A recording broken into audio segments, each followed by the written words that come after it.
For over 50 years, something hasn't happened. Not once, not even close, but last week at the Dubai Air Show, history was quietly made in a room that nobody's really talking about.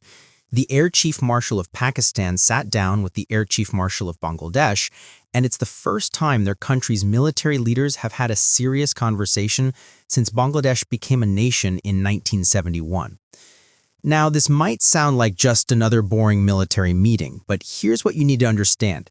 This could reshape the entire geopolitical landscape of South Asia. Pakistan and Bangladesh have a complicated history, and the fact that they're now talking about sharing military training, fighter jet expertise, and operational knowledge, that's not just significant, that's potentially game-changing. Stay with me because we're about to unpack what this actually means for India, for regional security, and for military dynamics across one of the world's most strategically important regions. Let's go back for a second. 1971, the Bangladesh Liberation War. Millions of people died. Families were torn apart, and Pakistan, the nation that Bangladesh emerged from, was seen as the antagonist in this story. The scars of that war ran deep, really deep. For the next 50 years, military relations between these two nations, ice cold. We're talking zero high-level defense engagements, no joint exercises, no training partnerships, radio silence on the military level. That's half a century of separation between two countries that are literally neighbors. But here's where it gets interesting. Bangladesh has been quietly undergoing the most ambitious military modernization in its entire history. We're talking new fighter jets, the F-16, advanced training aircraft, cutting-edge defense systems. They're building a military that can actually compete in the 21st century.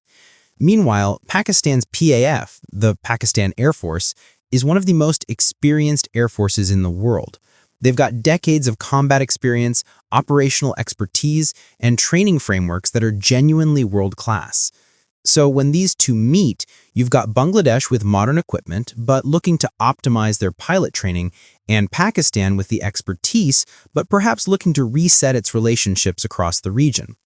The meeting happened quietly at the Dubai Air Show, one of the world's biggest defense and aerospace events.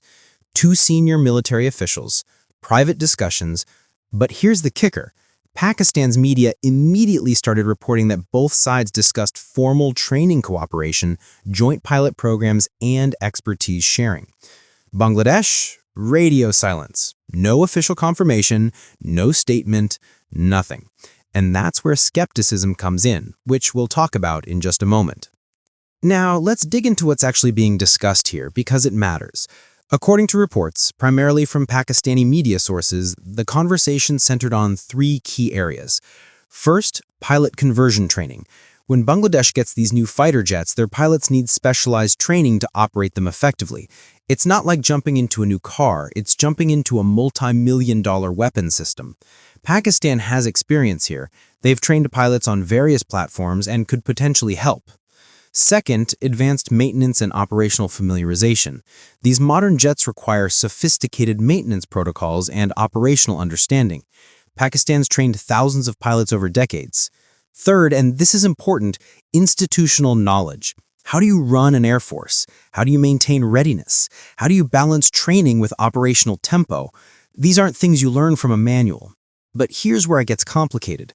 Bangladesh's Air Force already operates advanced training aircraft that, frankly, are more sophisticated than some of Pakistan's platforms. They've got modern infrastructure, they've got experienced personnel, so why would they need Pakistan? The answer lies in specificity. Pakistan might offer very particular training modules for specific aircraft or operational scenarios. Think of it as specialized consultation rather than basic training. From a strategic standpoint, this is massive. You've got two nations whose entire modern history has been defined by conflict and separation, now discussing military-to-military cooperation. That sends signals, big signals. To India, the regional power, that both Pakistan and Bangladesh have complicated relationships with, this partnership could be seen as a realignment. To global powers watching Asia, it signals that old wounds might be healing. To regional security analysts, it means the military calculus in South Asia just shifted. But, and this is important, we still don't have confirmation from Bangladesh. Pakistan announced it, Pakistan's media reported it enthusiastically, but Dhaka, silent. And that silence actually significant. It could mean, 1, they're being cautious before making any official statements. 2, they are proceeding carefully because of domestic political considerations. Bangladesh's public opinion isn't always favorable towards Pakistan. Or 3, it might not have been as significant a development as Pakistan is portraying. That third point is important for skepticism. So what does this actually mean? Let's break down the impacts across different dimensions. For Bangladesh, this could accelerate their military modernization significantly. Having access to training from one of Asia's most experienced air forces could shorten their learning curve, reduce pilot training accidents, and get their military operational faster. In a region where security threats are constant, maritime threats from various actors, potential tensions, a more capable air force matters. For Pakistan, this is about rehabilitating its international military reputation. Pakistan's defense sector has faced scrutiny over the years. Being able to position itself as a professional, cooperative partner in regional training could help legitimize its military institutions globally. Plus, if this develops into formal training contracts, that's revenue, that's soft power. For India, here's where it gets geopolitically spicy. India has traditionally maintained strong military partnerships with Russia and others. If Pakistan and Bangladesh develop close defense ties, it could alter the regional balance, not drastically, but meaningfully. For South Asia broadly, this could be the beginning of a new era of regional military cooperation. If Pakistan and Bangladesh can overcome their history, why can't other countries? Could this lead to joint regional security frameworks? Unlikely in the near term, but historically, military-to-military relationships often precede broader diplomatic breakthroughs. But here's the reality check. This is still in early stages, very early stages. This was one meeting. The lack of Bangladeshi confirmation means we should pump the brakes slightly on the excitement. However, and this is the crucial point, the very fact that this meeting happened, that it was significant enough for Pakistani sources to report on, and that serious discussions occurred, suggests this isn't nothing. Something shifted, something real happened in that room in Dubai. What happens next will tell us whether this is a genuine thaw or just diplomatic theater. The training programs that Pakistan reports are being developed, those will take months or years to formalize. Joint exercises, those would require enormous diplomatic groundwork. Full military-to-military engagement, that's further down the road still. But in geopolitics, these meetings plant seeds. Sometimes those seeds grow into something significant. Sometimes they don't. Right now, we're in the germination phase. The South Asian security environment is shifting. New threats emerge constantly.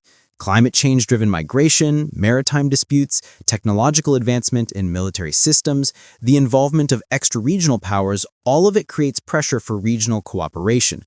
Pakistan and Bangladesh recognizing that they might benefit from strategic partnership even despite their history shows that practical necessity might be overcoming historical antagonism. That's the real significance of this meeting. Not that everything will suddenly change, but that both nations recognize they might have mutual interests worth pursuing. So here's my question for you. Do you think this thaw between Pakistan and Bangladesh is genuine, or is this just strategic positioning? Drop your thoughts in the comments below. What's clear is that in a complex world with evolving security challenges, even historical rivals are recognizing the value of talking to each other. Whether this becomes a model for broader South Asian cooperation remains to be seen. This is why we watch these stories, because military diplomacy, training partnerships, and high-level defense meetings, they're not flashy, they don't trend on social media, but they reshape the world. Hit that subscribe button if you want more deep dives on defense stories that actually matter.